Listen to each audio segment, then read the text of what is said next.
Donc, c'est Aurore, sexothérapeute, thérapeute de couple, coach de l'intime. Donc, animatrice principale du Love Show. On est sur le 3e chapitre, sur le TDAH. Ça nous occupe pas mal et on a encore plein d'autres chapitres, mais on vous explique à la fin.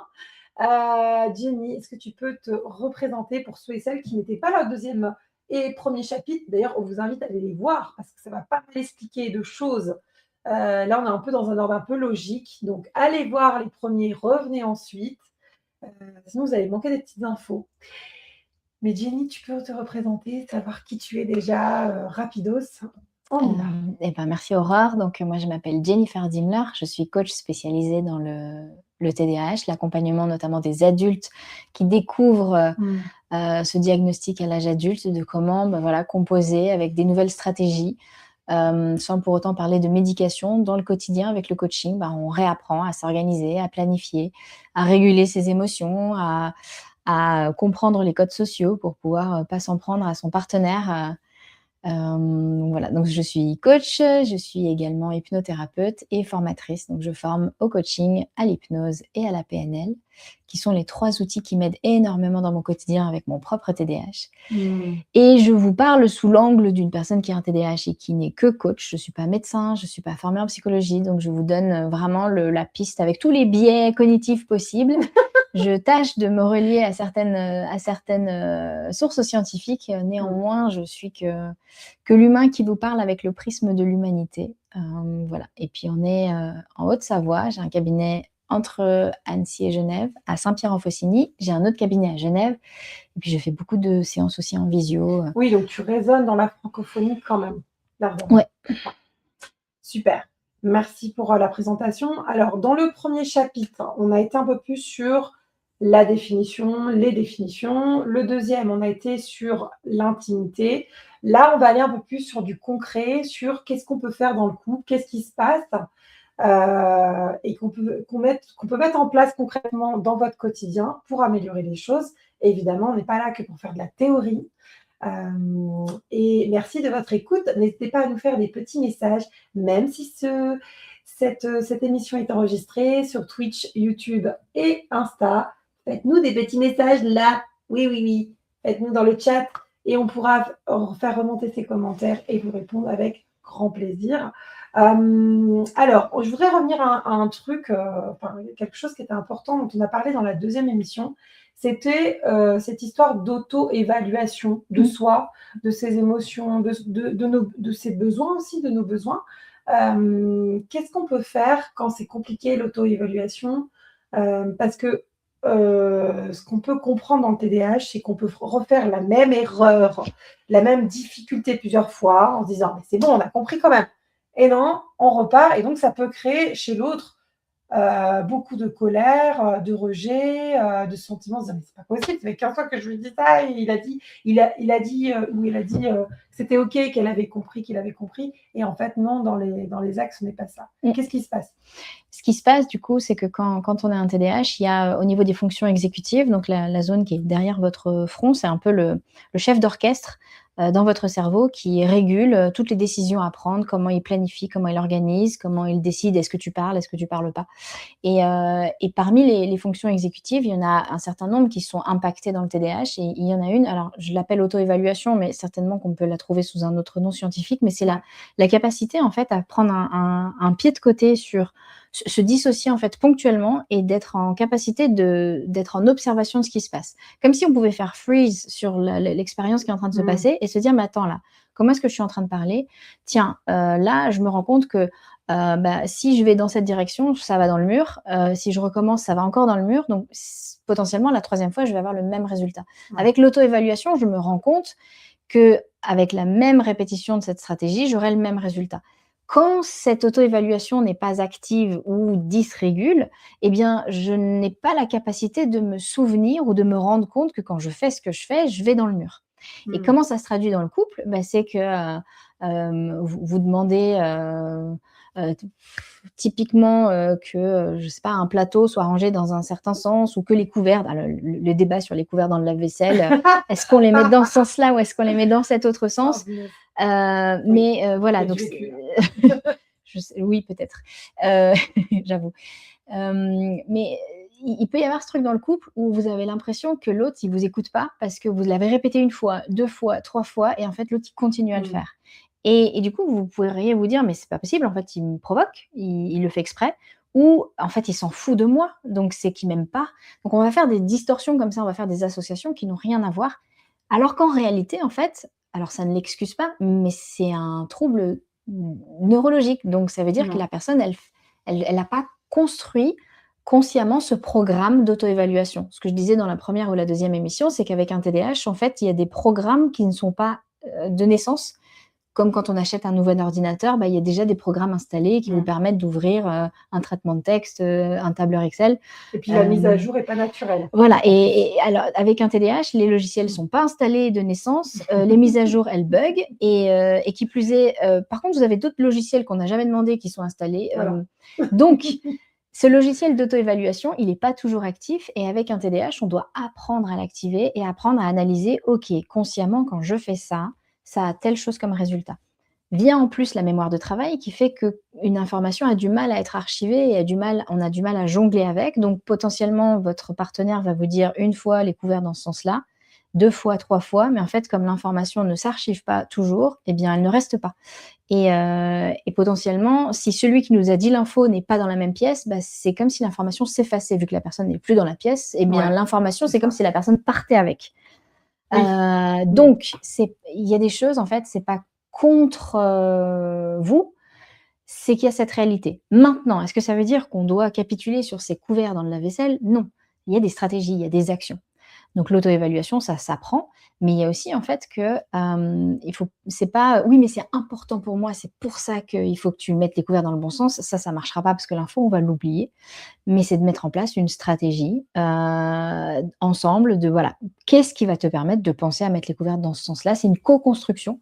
C'est presque comme encore une fois, une énigme, Mmh. qu'on va co-construire avec l'autre pour dire, bah et ça peut être un deal. Bah, si tu mets les couvertes dans ce sens-là, inversement, je sais que pour toi, c'est important, j'en parlais dans la deuxième émission, de ne pas mettre les draps par terre. Voilà. Bah, voilà, si c'est important que je mette les couvertes dans ce sens-là, de ton côté, est-ce que tu peux prendre en considération que les draps, C'est quand tu ça. les mets par On terre, fait des j'aime pas. échanges. On fait des trocs et des trocs de bienveillance où ça peut être, Oui, bon, en fait, le truc, c'est que si vous voulez toujours. déclencher l'envie et la motivation avec une personne avec un TDAH, il faut jouer avec la dopamine. Donc la récompense, la satisfaction, le Ouais. challenge, le défi, là, bah, vous allez avoir quelqu'un qui, bizarrement, au niveau de ses fonctions exécutives et c'est pas pour faire semblant, hein, mais Ça va le l'auto-évaluation, récompenser en fait, ça et donc active le logiciel ouais. qui ne marche pas de base. Et à contrario, le jugement négatif, il faut que tu y arrives, tu es pas comme les autres, tu devrais faire un effort. C'est pourtant si Ça, simple. c'est ouais, voilà, ça va être contre-productif. Je pense que vous avez déjà dû le voir d'ailleurs. Donc c'est pas terrible ça. Et C'est pas pourtant on le terrible. répète, on le répète, on répète ou on dit: «Mais c'est pourtant si simple, pourquoi tu y arrives pas?» et donc ça vient presque dire: «Mais tu es bête?» et c'est pas de la bêtise. Donc il y a peut-être des mots qu'il va falloir arrêter ou transformer. Répéter, ça ne marchera pas et switcher avec des stratégies. Ouais. Les mots comme, «C'est pourtant simple», laissez tomber.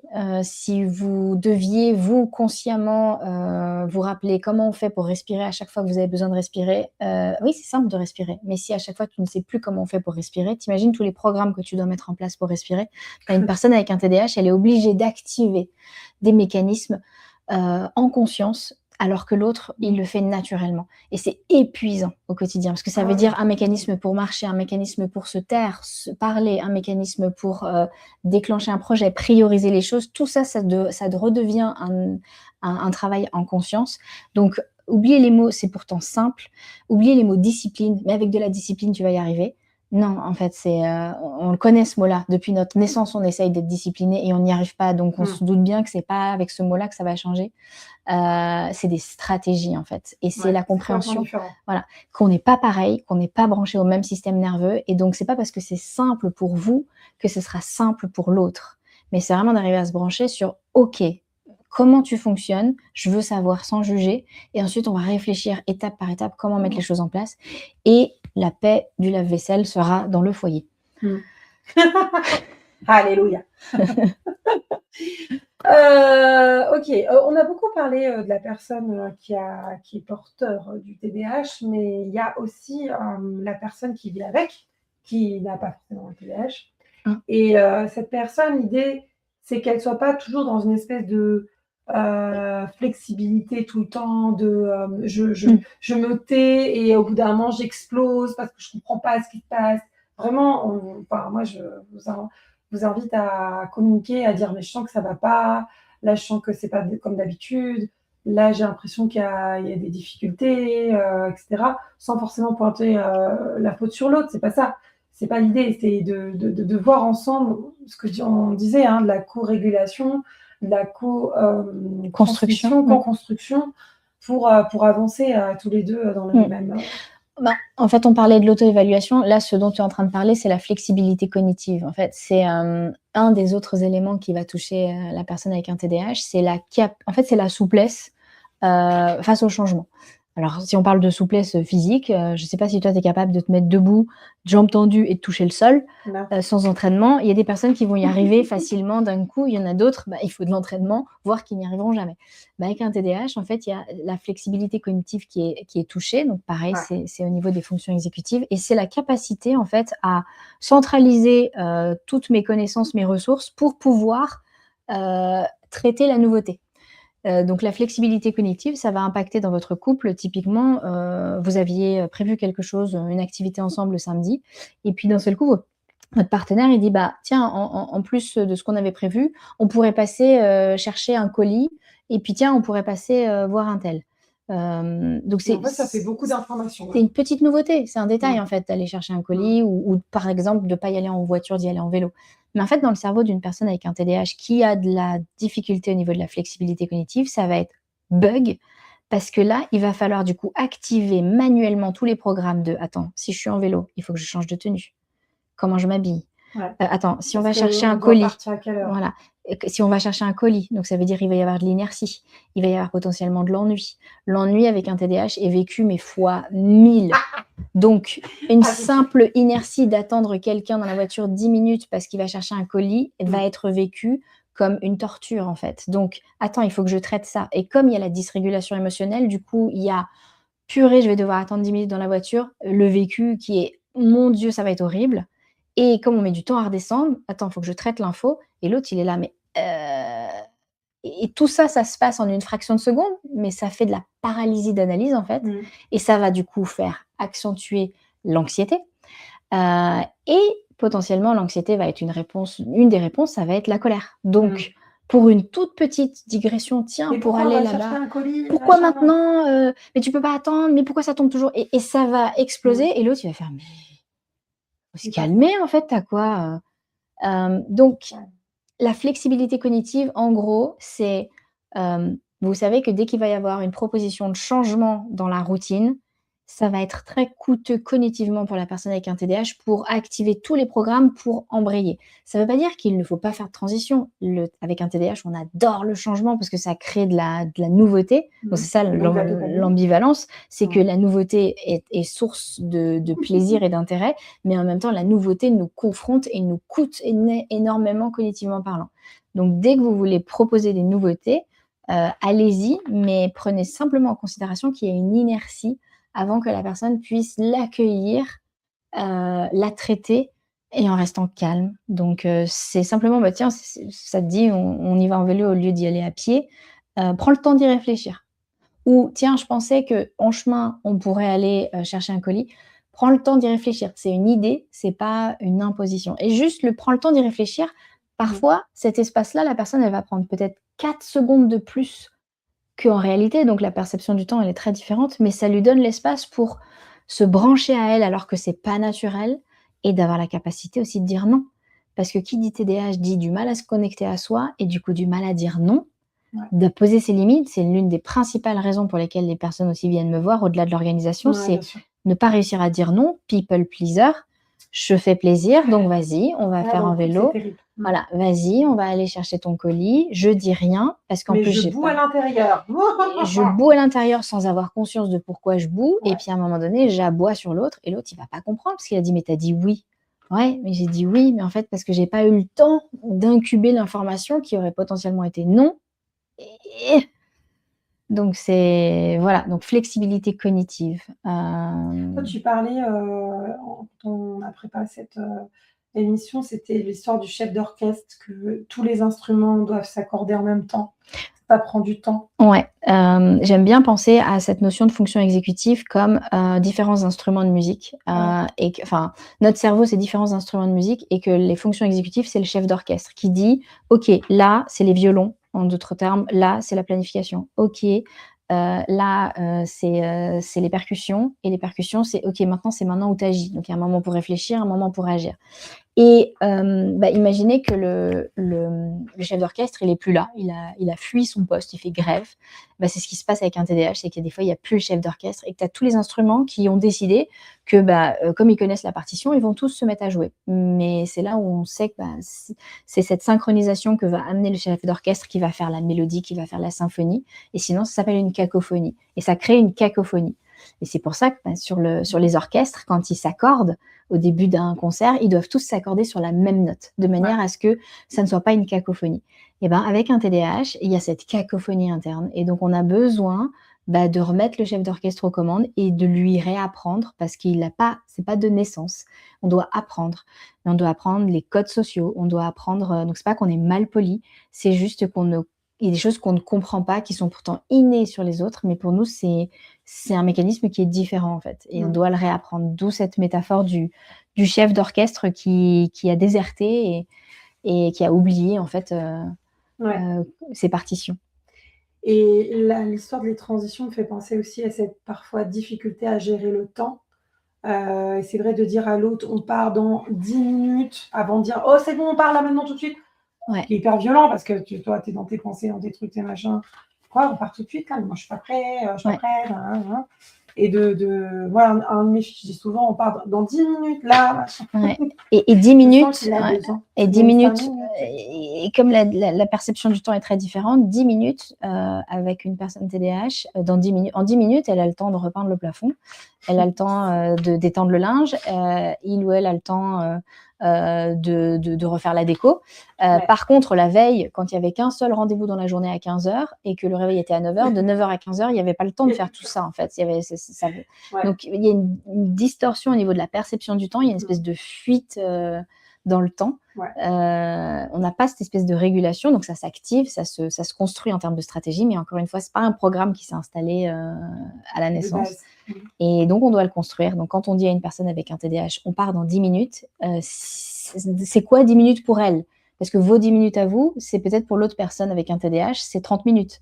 Ouais. Donc OK. qu'est-ce que dans les 10 minutes, il y a, d'arriver si la personne elle a pas cette notion du temps, de factuellement en 10 minutes, qu'est-ce que tu vas faire? Sans parentaliser, mais d'avoir conscience que 10 minutes, c'est je mets le Mmh. chrono ou autre. Ouais. Ça s'apprend en fait. Et par rapport à la gestion du temps, une des compétences aussi, j'ai l'impression à développer, qu'on a parlé dans le deuxième chapitre, mais je voudrais en parler un peu plus, c'est la alexithymie. Cette difficulté à identifier ses propres émotions et en parler aux autres donc.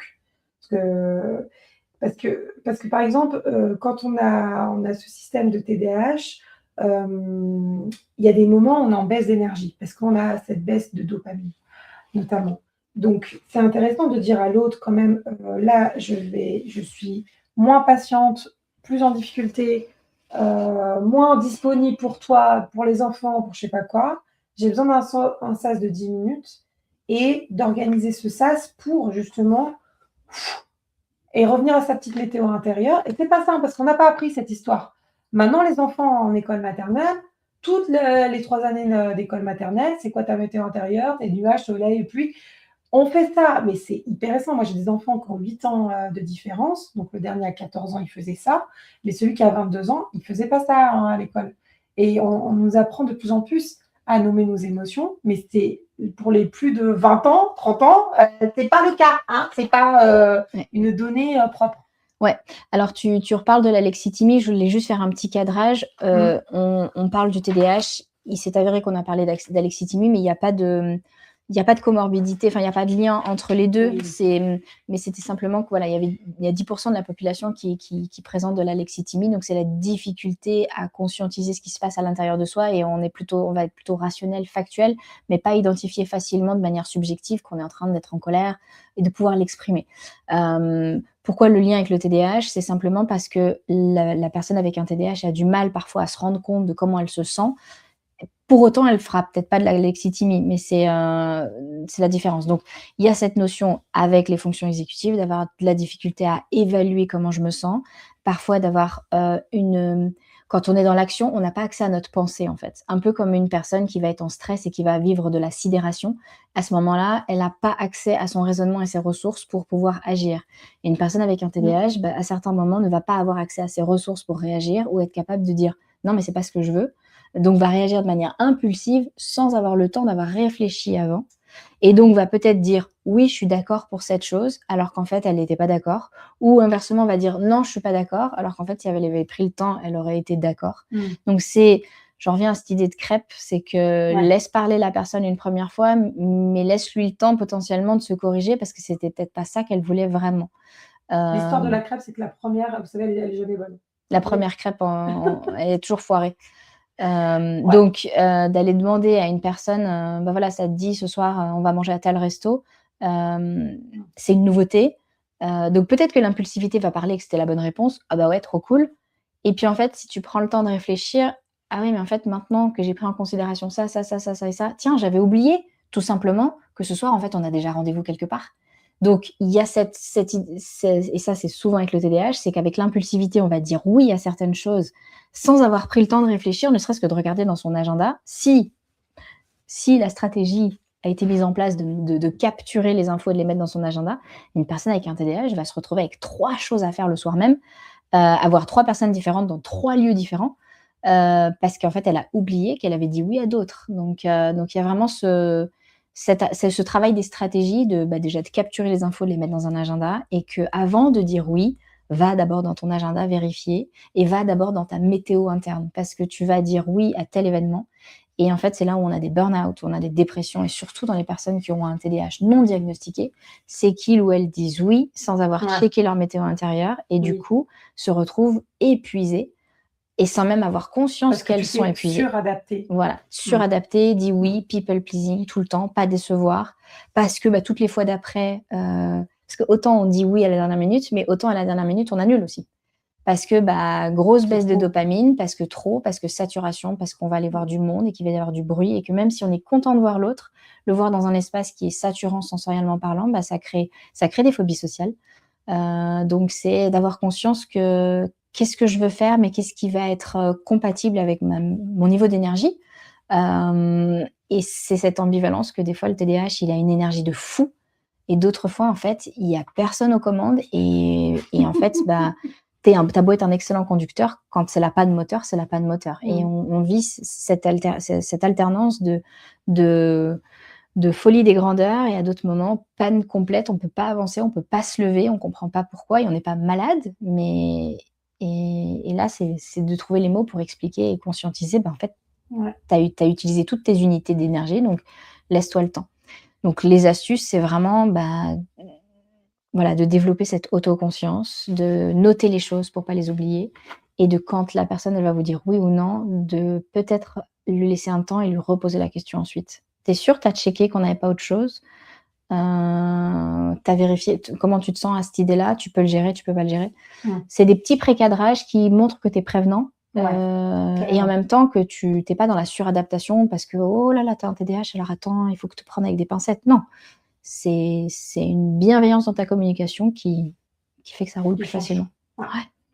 Ouais, Dans le chapitre 2, tu as parlé très rapidement du body doubling dans le couple. ouais, Est-ce que tu peux nous en parler? Parce que c'est intéressant, ouais. justement, de faire équipe et comment on Mmh. peut faire pour, faciliter les choses? En fait, ce qui se passe avec le TDAH, c'est qu'on a plein de ressources, mais des fois, on a du mal à s'y brancher. En fait, on sait arriver à l'heure, on sait planifier, organiser, mais encore une fois, ce programme-là, il s'active pas naturellement. Donc, ce qui va nous aider, c'est très étrange, mais peut-être que certains se reconnaîtront là-dedans, d'avoir de la difficulté à prendre soin de son intérieur Et bizarrement, quand il y a quelqu'un qui va nous rendre visite, et ben là, on va se mettre à ranger, alors que c'est pas du tout le moment, la personne vient nous rendre visite, mais c'est là où on va se mettre à ranger. Et c'est ce qui s'appelle le body doubling, c'est-à-dire que c'est tellement le chaos à l'intérieur de notre tête que le fait d'avoir quelqu'un en face de nous qui est calme, ça nous renvoie le calme qu'on essaye de trouver à l'intérieur de soi et ça nous permet, parfois on est dans la paralysie d'analyse, c'est qu'on est tellement happé par nos pensées de «tu dois», «il faut» et cet embouteillage mental Ouais.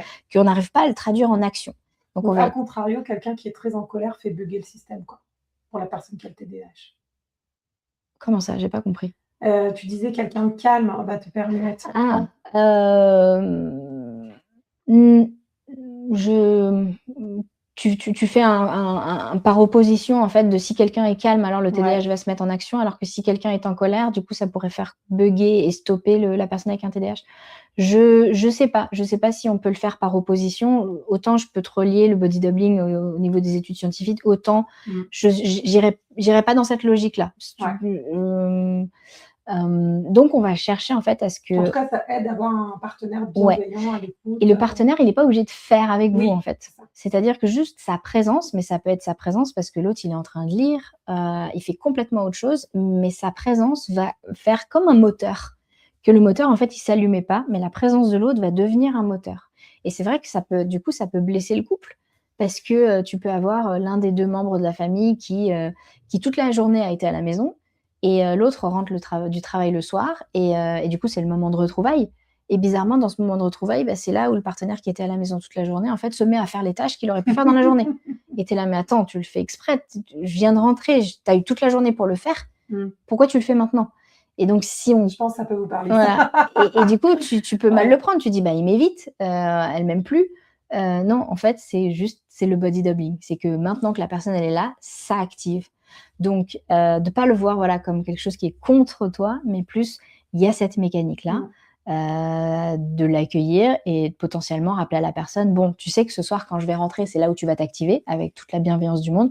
Est-ce que tu pourrais pas inviter quelqu'un, une amie, un voisin, qui continue à lire son livre, pour que toi ça t'active en fait, d'avoir conscience de ça. Donc c'est ce qu'on fait avec la communauté TDAH de se prendre des body doublers ou des téléphones en fait. Le fait d'appeler Ouais, quelqu'un, on met les ça met écouteurs une sans fil, dynamique. ça met une dynamique et ça Mmh. met en action en fait et d'en avoir conscience, bah, encore une fois, c'était quelque chose qu'on faisait inconsciemment, mais le fait de me faire de manière consciente, bah, on le subit moins. L'autre le prend plus comme une attaque personnelle, mais comme une réalité, du trouble.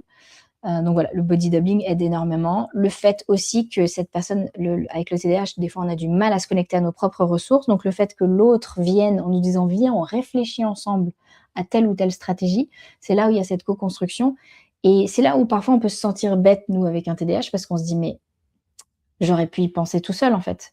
Mais voilà, il J'aurais y a pu le ce faire toute seule, j'aurais bien pu le sûr. faire tout Mmh. seul, mais et donc parfois et c'est pour ça qu'on a une faible estime de nous, c'est que des fois, en fait, on s'est tellement dit: «Mais ça a l'air tellement simple pour les autres, pourquoi c'est si compliqué pour moi? Je dois être bête, je dois être idiot» Mmh. et ça entretient cette faible estime alors que non, en fait, c'est que juste qu'à ce moment-là, tu as pas accès à ce programme, mais le fait que l'autre soit là, bah, d'un seul coup, tu y as accès Ouais. et c'est presque injuste parce que ça rend dépendant.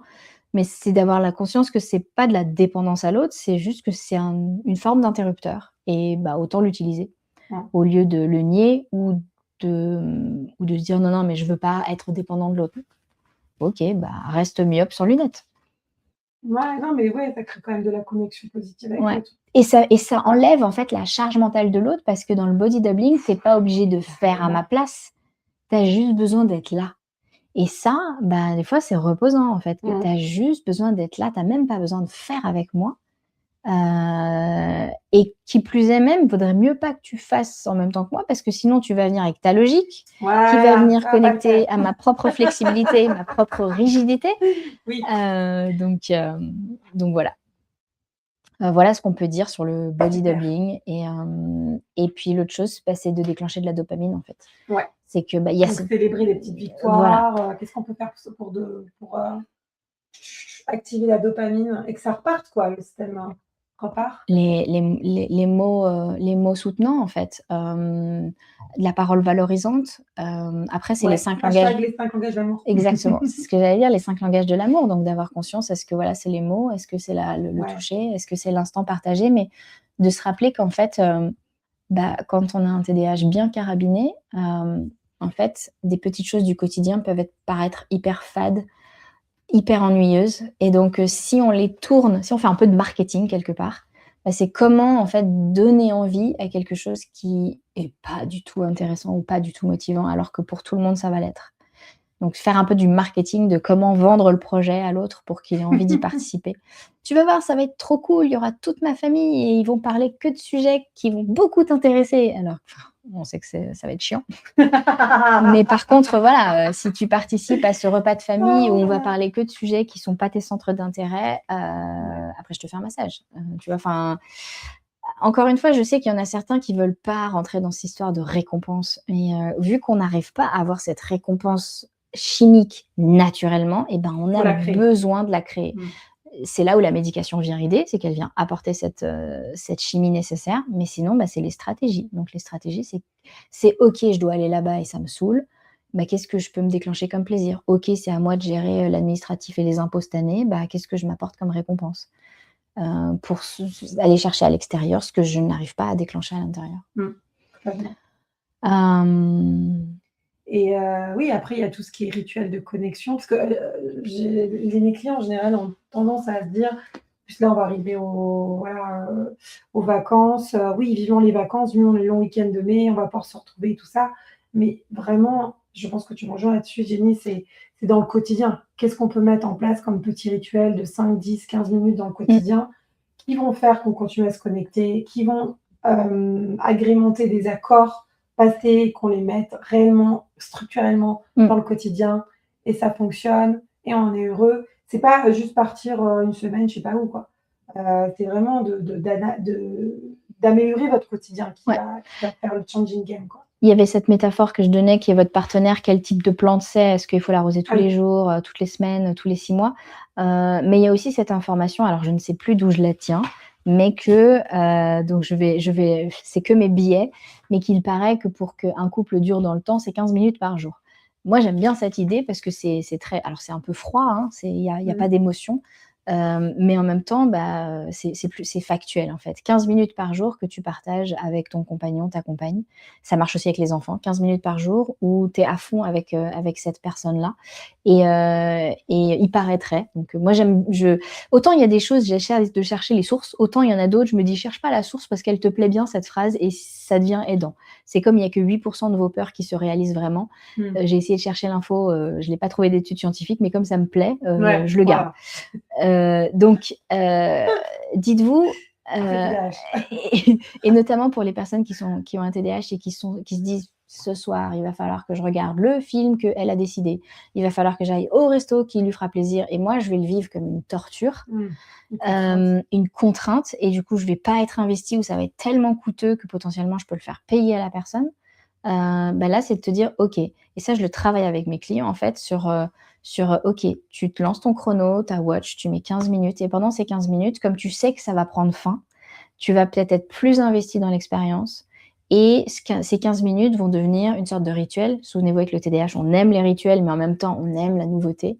Donc ça peut être, Ouais. voilà, ce rituel de 15 minutes, mais à chaque fois, on ne sait pas où, quand et comment il va s'organiser et ça devient un moment de partage, ça devient un moment d'échange, ça peut devenir un moment de jeu et des fois ces 15 minutes, ça peut être simplement on est côte à côte et on fait autre chose, mais on est ensemble et c'est une manière de se reconnecter. Parce que oui, il y a, pour ceux qui ont la chance de partir en week-end ensemble, de partir en vacances ensemble, c'est des regains, mais en fait ça alors que Ça sont comme un soufflé, voilà, si votre voilà. quotidien, Et après, il y a la il y a pas de réalité, rituel dans le quotidien. ouais. Ouais. Alors j'entends bien, hein, que vous Mmh. avez 3 enfants et un conjoint, ça fait 15 minutes chacun, dans une réalité où on n'a déjà pas le temps. Bienveillance avec soi-même, si c'est pas, 15 minutes par jour, ne serait-ce que si on arrive à le faire 3 fois par semaine ou un 15 minutes pour chaque enfant, chaque jour. Mais voilà, c'est se créer ces points de rendez-vous comme on le fait au début d'une relation. Au début d'une relation, on a des rendez-vous et puis après chacun reprend sa vie. Et là, sous prétexte qu'on vit sous le même toit, le même foyer, on a tendance à oublier ces moments de connexion dans le sens où là, c'est pleine conscience, il y a pas de téléphone, il y a pas de Ouais. et pendant ces 15 minutes, il y a un peu des tabous, c'est-à-dire qu'on parle pas logistique, on parle pas, date de vacances, on parle pas, facture. C'est 15 minutes on parle pas d'enfants, Des émotions, on parle des des émotions pour ceux qui en sentiments. ont envie et qui savent comment en parler, mais on délire, ça m'amène au small talk, mais ça, c'est autre chose. Donc voilà, ces moments de partage sont une recette intéressante à expérimenter. Ouais. Dans la première émission, dans le premier chapitre, sans transition, on a parlé de cette histoire que, si vous ne l'avez pas vu, allez le voir, je vous invite à aller le voir. Dites-nous un petit peu en commentaire, hein, d'ailleurs, hein, tout ce qu'on se raconte là, ça vous parle, ça vous touche, si vous avez l'impression que c'est votre conjoint dont on parle, dites-nous un petit peu, partagez avec nous. Sans transition, on a parlé dans le premier chapitre de cette histoire que la personne qui n'a pas le TDAH un TDAH. C'est pas une maladie. C'est pas exactement. Un TDAH n'a pas été diagnostiqué, peu importe. L'autre, donc cette autre personne qui vit avec cette personne qui a un TDAH, on a l'impression que c'est parfois soit lui le parent, soit lui l'enfant. Donc il y a un système un peu parent-enfant. On a dit que dans la sexualité, évidemment, ça ne tilte pas, ça ne va pas. Et ça nous a fait penser à deux, trois trucs, deux, trois notions ensemble avec Jenny. C'était la base de l'analyse transactionnelle et puis le triangle de Karpman, je ne sais pas si vous connaissez. Et je voudrais qu'on en reparle, cette histoire, parce que je pense que c'est justement, l'idée, c'est d'être le plus autonome, le plus responsable possible. Excusez-moi. Déjà, qui dit diagnostic de TDAH ou pas, le fait de poser un diagnostic, ça peut amener à changer les rôles dans un couple. Et après, au-delà du diagnostic et au-delà du TDAH, dans toutes nos interactions, on tombe dans des jeux psychologiques. Et sans le vouloir, et si vous y prêtez attention, on y est quasiment tout le temps, dans ce triangle de Karpman qui est victime, bourreau, sauveur. C'est-à-dire que moi, je vais venir te voir et je vais te dire « Ah, coucou, tiens, il m'est arrivé ça, il m'est arrivé cette difficulté. » Je parle avec une copine, puis donc quelque part, je viens en victime parce que j'ai un problème. Et ma copine, elle va me dire « Ah, tu peux faire ça, tu peux faire ça. » Ou le conjoint ou la partenaire va dire « Ah, tu peux faire ça. » Donc, viens avec des solutions, donc sauveur. Et moi, en fait, à ce moment-là, je vais dire « oui, mais c'est pas si simple, t'imagines, moi, je peux pas faire ça, je peux pas faire ça. » Donc là, je me transforme en bourreau parce que je viens accuser l'autre de dire « mais tes solutions, c'est bien mignon, mais c'est pas si simple. » Et en fait, ça, on le fait tout le temps. Dans les vies de couple, entre amis, au boulot, en famille, c'est tout le temps. Donc, l'idée, et encore plus avec un TDAH, parce que du coup, avec ces dysrégulations, ces difficultés, on peut très vite tomber dans le je t'apporte des solutions, je me suis intéressée au TDAH, mais oui, mais c'est pas si simple, toi, t'es pas à ma place. On va tomber dans ce genre de jeu. Donc, déjà, c'est d'avoir la conscience et la bienveillance avec soi-même, de se dire, si vous vous dites non, mais nous, ça ne nous arrive pas, vous êtes juste dans le déni. D'accord. Vous avez le droit, hein, c'est confortable le déni, on n'a pas d'émotion, c'est neutre. Donc, restez-y si c'est confortable. Mais si vous avez envie de vous pencher là-dessus, c'est d'avoir conscience que dans vos échanges, mais j'ai pas envie d'être victime, ni bourreau, ni sauveur. Mais du coup, si je suis pas dans ce triangle, je vais où? Et moi, je suis à un côté un peu littéral. Donc, si tu as ce triangle-là avec ces trois opposés, d'accord, un triangle équilatéral. Donc, si je suis pas là, je vais où? Et voilà. Et là, je sors du triangle, mais là, c'est l'univers, c'est vide en fait. Donc, tu me demandes, ça fait peur. C'est mon inconscient, il n'aime pas. Donc, il y a un autre triangle qui est intéressant. Donc, on saute sur un autre triangle qui est le triangle de l'analyse transactionnelle. Alors, sans faire j'ai pas de connaissances plus que ça sur l'analyse transactionnelle, mais ce qui est intéressant dans cet autre triangle, c'est que il y a deux rôles qui ressemblent pas mal au triangle de Karpman. Donc, c'est trois rôles pareils. Il y a enfant, parent, adulte. Le enfant de l'analyse transactionnelle, même si c'est deux choses qui n'ont rien à voir, une discipline vraiment spécifique, mais si on prend la métaphore, le côté enfant, avec le triangle de Karpman, ça reprend certains items du côté victime, du côté qui n'a pas le choix, qui ne peut pas contrôler les choses, parce qu'il est enfant, il doit subir, donc il est déresponsabilisé. Le deuxième dans l'analyse transactionnelle, c'est le côté parent.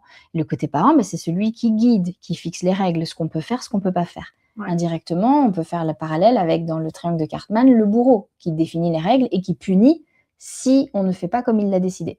Donc, ces deux-là vont se répéter. Mais c'est l'enrichissement. Ça crée des couples très malheureux et des relations toxiques. Alors, pas toujours, mais c'est là où on va retrouver tout ce qui est relations toxiques. En général, c'est parce qu'elles sont coincées dans ce triangle ou parce qu'elles sont coincées dans ces rôles de parents-enfants. Et donc, on va apprendre à sortir de ces rôles et à se désintéresser de ces rôles pour sortir de ces jeux. Ce qui est intéressant dans l'analyse transactionnelle, c'est le rôle de l'adulte. Et l'adulte, donc on saute du triangle de Karpman, on va se balader dans l'analyse transactionnelle et on prend le rôle de l'adulte. L'adulte, en fait, c'est celui qui a un passeport, qui est à jour dans ses vaccins et qui a une carte de crédit. Et du coup, quand il est saoulé, il peut se barrer. Il n'est pas dépendant. Et il a aussi la responsabilité de se dire ça, je peux le faire, ça, je peux pas le faire. Ouais. Et Il met ses limites. voilà, il pose ses limites. Il sait dire non, il sait dire oui. Il sait dire oui, il sait dire non. Et surtout, l'adulte sait ne pas agir sous le coup de l'émotion, comme le ferait un enfant qui n'a pas encore ses filtres. Ouais. Sauf qu'une personne avec un TDAH va avoir ce côté spontané, très enfant en fait, quelque part. Donc, on va travailler à développer son côté adulte, c'est-à-dire le côté, alors parfois, soyons clairs, chiant. Parce que l'adulte, il est chiant. Il est prévisible. Pour le... Non, rien. Parce que moi, je trouve que c'est chiant d'être adulte. Mais voilà, donc là, c'est plutôt l'adulte. J'essaie de le rendre sexy. Non, mais responsable. Voilà, responsable. Qui est autonome et qui a des capacités d'évoluer, de faire, d'avancer, maître et maîtresse de sa vie, ça, acteur, auteur de sa vie. Voilà, mais voilà, pour le côté sexy, c'est passeport, vaccin à jour et carte de crédit bien remplie, c'est sexy parce que du coup, ça veut dire qu'à tout moment, tu peux partir en voyage, à l'autre bout du monde, ça te prend. Et c'est ça qui est chouette dans le côté adulte, en fait, si tu le vois sous cet angle-là. Moi, j'ai accepté respecter sa liberté. Là, on peut activer sa liberté. J'ai accepté de devenir adulte qu'à partir du moment où je me l'étais vendu comme ça. Sinon, moi, c'était niette. Sinon, c'est pas intéressant. Bah oui, vraiment. Mais du coup, l'adulte, il sait mettre ses freins et il sait ne pas être drivé par ses émotions. Donc, il arrive en fait un peu à être en mode ordinateur des fois, ponctuellement, ce côté auto-évaluation ou métacognition, je me mets en dehors de l'expérience, je l'analyse. Et avec un adulte, enfin ce côté adulte, quand mon conjoint ou ma partenaire va me parler de manière impulsive, si je réagis en tant que victime ou enfant, je vais faire « Ah, pourquoi c'est toujours sur moi que ça tombe et tout, machin ». Si je réagis en tant que bourreau, je vais m'en prendre à l'autre et je vais le piquer. Si je réagis en tant qu'adulte, je vais faire « Ok, là, la personne vient de me dire quelque chose, ça me plaît pas ce qu'elle vient de me dire ». Par contre, bénéfice du doute, je pense qu'elle a peut-être pas exprimé comme elle le voulait, je lui redonne une deuxième chance, deuxième crêpe. Attends, je suis pas sûre d'avoir compris, qu'est-ce que tu viens de me dire là là, tu viens de me dire que quand je te demande de vider le lave-vaisselle, ça te donne envie de me quitter. C'est ce que tu viens de me dire. Non, mais c'est pas que je veux te quitter, c'est juste que blablabla. Ouais, la reformulation, c'est génial. Voilà, donc les techniques de communication, ça c'est des choses qu'on travaille du coup beaucoup en coaching. Travailler les reformulations, la synchronisation, l'art de se synchroniser, de reprendre la même posture de l'autre pour créer du lien. Donc, ça y est, j'ai fait le tour du bocal, j'ai perdu ma pensée. C'est pas mal. On a parlé de l'analyse transactionnelle et du triangle de Karpman, donc c'est bien. Donc, développer cette posture d'adulte. Et c'est pas toujours facile, donc c'est pour ça que le coaching va aider à développer cette posture d'adulte. Voilà. Et puis sinon, il y a la médication. C'est un prisme sans en faire le prosélytisme. Il y a cette réalité que parfois les stratégies, la psychoéducation, les thérapies ne suffisent pas. Et à ce moment-là, c'est là où il faut se poser la question de la médication. Et c'est quand même 70 à 80% des personnes avec un TDAH qui réagissent positivement. Ça ne veut pas dire qu'on doit en devenir dépendant ou autre, mais ça veut dire se questionner, voir avec son médecin quelles sont les possibilités. Et parfois, ça donne le coup de pouce pour ensuite enclencher toutes les stratégies. C'est toujours intéressant de consulter parce qu'en fait, je crois on en parlait dans le chapitre 1, le TDAH a des copains, a des causes de comorbidité. Et donc, avec des addictions, avec plein de choses, et des problèmes, par exemple, d'insomnie chronique, etc. Et c'est un symptôme ça peut être réévaluer et trouver des solutions plutôt que de se dire non mais ça fait 30 ans que je suis comme ça et que je dors pas et que machin. Non, c'est pas normal ça. Et toujours l'idée c'est de retrouver un bien-être de vie, une hygiène de vie qui peut vous permettre de fonctionner, d'aller bien. Et de dépasser cette croyance que non, je peux pas être mis dans une case en fait. C'est pas pour s'enfermer, mais c'est plus pour donner une explication. Ok, c'est ta tachypsychie la nuit qui te fait que tu ne rentres pas dans un sommeil profond et que tu te réveilles fatigué. Maintenant que tu le sais, pour autant la tachypsychie s'arrête pas, mais ça t'aide en fait à comprendre ce qui t'arrive et à peut-être moins blâmer un environnement, une histoire, un trauma. Et comme je le disais, voilà, ça vient avec le TDAH vient rarement seul, donc un trouble anxieux, ça peut être un TSA, ça peut être des troubles du comportement alimentaire, ça peut venir avec des addictions. Et du coup, les choses ne se travaillent pas de la même manière. Il y a tout ce qui est 10. Donc, il vient avec des copains, quoi. Ouais. Une bonne bande de copains. Ils rigolent bien ensemble. Moi, celui qui le subit, il rigole moins. Rigole moins. Mais bon, voilà, c'est pas une condamnation, Non. c'est une ouverture à mieux se comprendre, mieux se connaître, mieux interagir et de c'est simplement d'accueillir que l'autre, il fonctionne différemment et c'est aussi ça qui a fait que peut-être, on a été séduit par l'autre, par cette lumière, ce Petite truc, différence, cette petit différence, truc, ouais, différent là. qui a retenu l'attention et Ouais. moi j'ai ça en fait, ce truc où on va se capter entre TDAH, ou entre neuroatypiques, on a cette espèce Oui. d'étincelle qui fait que Ah. je sens qu'on va bien s'entendre. Ouais. Bon, bah, super, qu'est-ce qu'on peut retenir de tout ça? Donc, que le cerveau, il fonctionne différemment, Et en fait, d'arrêter de s'arrêter au comportement de la personne. Donc si elle est impulsive et qu'elle te coupe la parole, c'est pas qu'elle est impolie. Quand je dis elle, c'est la personne. Si la personne, elle t'offre pas beaucoup de cadeaux ou elle a pas beaucoup d'attention, c'est pas de l'égoïsme en fait. C'est que simplement la personne, elle est, j'ai le mot en anglais, je suis désolée, she struggles, elle est en propre combat avec ses propres. Elle va s'étrangler, Non, non, non, non, c'est pas étranglée, mais c'est qu'elle est en train de gérer déjà, elle est elle déjà se en mode noie. survie en fait. Donc si votre partenaire, il ou elle a oublié votre anniversaire, c'est pas que c'est du désamour, c'est juste que si l'information elle est pas notée, des fois on voit la date, mais on conscientise pas que cette date elle a un lien avec l'anniversaire. Donc d'arrêter de voir le comportement comme le résultat d'un non-amour, mais plutôt comme quelque chose qui n'a pas été contrôlé et revenir à l'intention. Donc c'est pas des personnes qui sont paresseuses, qui sont égoïstes, qui ne veulent pas faire d'efforts. C'est des personnes qui luttent pour parfois se lever, qui luttent pour parfois sourire, qui luttent pour parfois juste être présent. Et du coup peut-être d'accepter de le voir un petit peu sur ce prisme-là. Encore une fois, chaque personne avec un TDAH diagnostiqué va le manifester différemment. Donc voilà, mais d'aller voir au-delà du comportement et de s'intéresser à combien la personne potentiellement elle lutte là-dedans. Et encore une fois, c'est un diagnostic parce qu'il y a souffrance. Et quand on y a souffrance, enfin c'est pas juste un effet de mode en fait. Et ça peut être très douloureux pour les personnes qui ont un TDAH. L'avantage, c'est qu'on en parle beaucoup plus. On en parle un peu comme un phénomène de mode. Maintenant, la réalité est que les diagnostics en France, on est l'un des pays les plus en retard au monde sur le nombre de diagnostics. La prévalence, c'est le nombre de personnes en fait qui sont atteintes, qui ont un trouble qui ont un TDAH sur une période définie. La prévalence, c'est la même depuis plusieurs centaines d'années. Et le nombre de diagnostics, en France, on est en retard. Donc, cette idée de oui, mais l'hypermédicalisation, le diagnostic à gogo, non, on est en retard par rapport à la réalité de ces personnes qui souffrent et qui souffrent pas juste depuis 2 ans parce qu'on en parle depuis 2-3 ans, qui souffrent potentiellement depuis des années, qui sont dans des errances, voilà, qui sont dans des errances médicales parce qu'on leur a dit mais non, mais en fait, il y a rien, il y a pas de raison. Donc on cherche à blâmer notre histoire, à blâmer une personne, à blâmer une situation, à blâmer notre signe astrologique. Enfin, des fois, on est tellement désespéré qu'on sait même plus sur quoi se raccrocher. C'est psychologique, c'est voilà, c'est les SPM, non, en fait, mais quand on trouve pas, c'est souvent psychologique, t'as remarqué?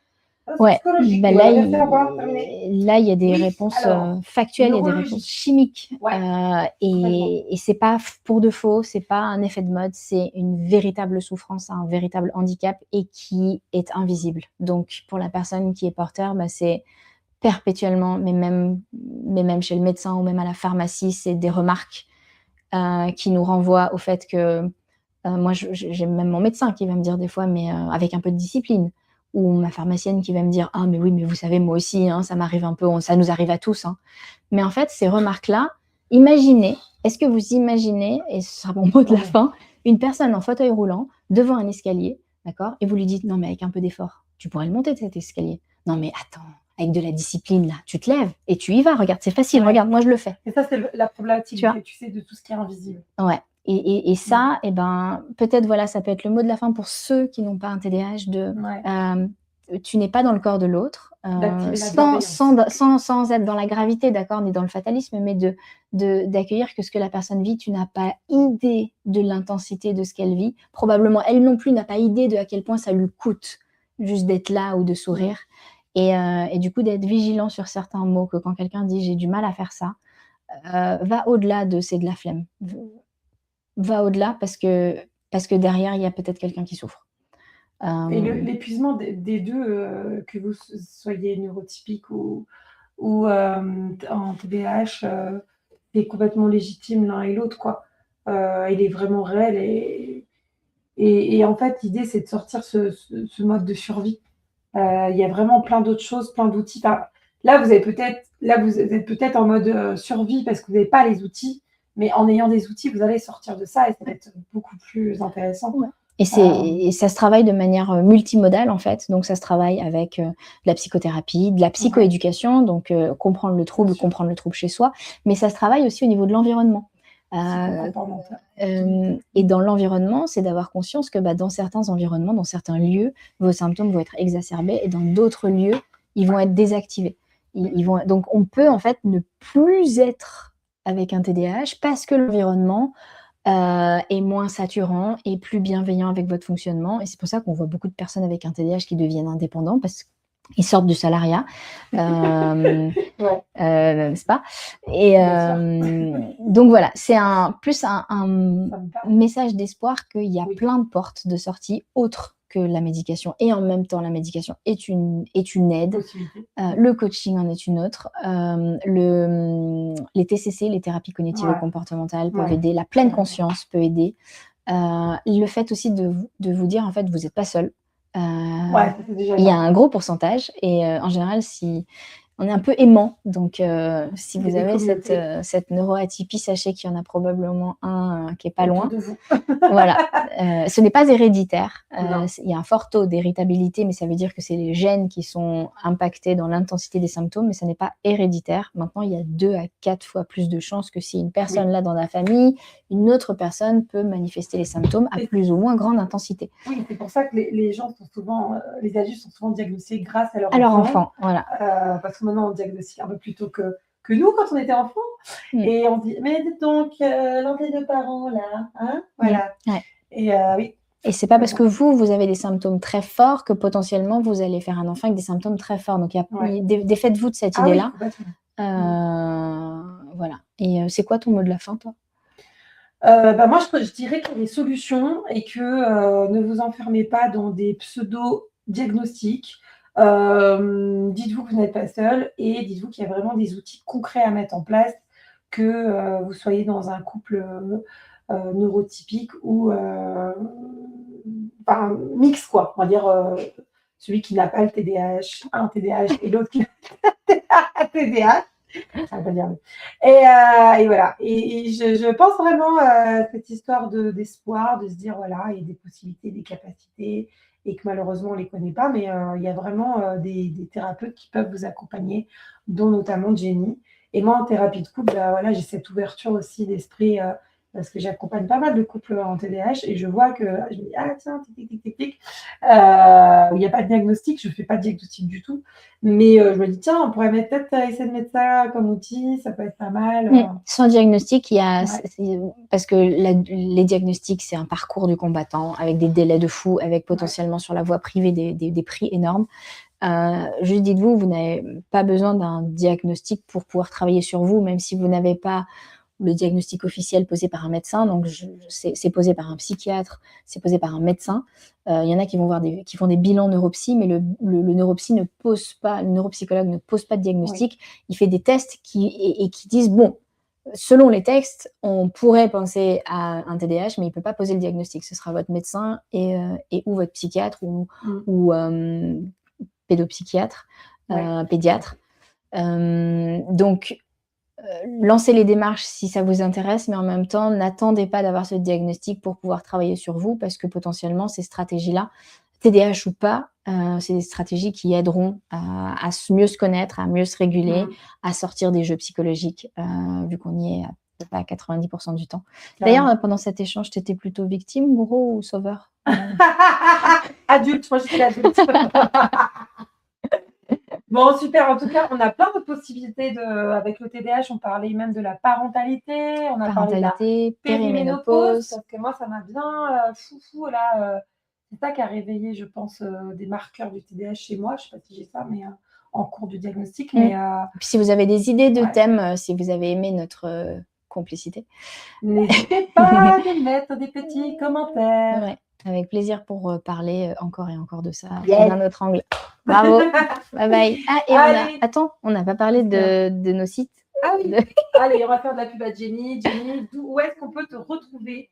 Est-ce que la régie, Sofiane, peut nous mettre ton petit QR code spécial coaching TDAH? Ouais. Ding, ding, ding, ding. Ah, merci. Donc, vous avez le QR code qui vous dirige directement sur la page coaching TDAH. Ouais. Et puis, vous avez mon site internet en bas, Archithérapie, si vous êtes curieux d'en savoir un peu plus sur ce que je propose, ce que je fais entre les formations, les coachings, les séances d'hypnose. Voilà. Il me reste un petit peu de place sur les séances, mais je ne suis pas là nécessairement pour en faire la promotion, mais plus, voilà, si vous voulez garder du lien. Par contre, un petit appel à témoins, j'aimerais beaucoup, ça fait un certain temps que je veux écrire un livre autour du TDAH. Je n'en dis pas plus sur le thème du livre pour le garder secret, mais si vous êtes branché avec ma personnalité et que vous avez envie qu'on collabore ensemble sur un projet de livre autour du TDAH, comment en parler de manière ludique autour des adultes, j'ai une idée en tête que j'ai envie de développer et je cherche un body doubling. Donc voilà. Et puis, et toi alors, qu'est-ce que... Et moi, écoutez, vous pouvez me retrouver sur les prochaines émissions de radio du Love Show, parce que je suis la principale animatrice. Ensuite, il y a les consultations en visio, en présentiel à Annecy. Et les formations sont délivrées en EHPAD sur la question de la sexualité des seniors, des personnes âgées 4e âge, auprès des soignants tout compris, psychologues, tout le monde là. Et les aides-soignants, tout ça. Et puis pas mal d'autres projets, donc c'est bien, il y a plein de choses. C'est très vivant, on ne s'ennuie pas de nos professions. Non. On est passionné, ça se passe bien. Passionné, multipotentiel, L'idée, c'est pas de s'épuiser. Donc voilà. Merci à vous pour votre écoute. N'hésitez pas à mettre des commentaires et je vous dis à bientôt. Prenez bien soin de vous et merci Jenny. Avec plaisir. À bientôt. Bye bye. Bye.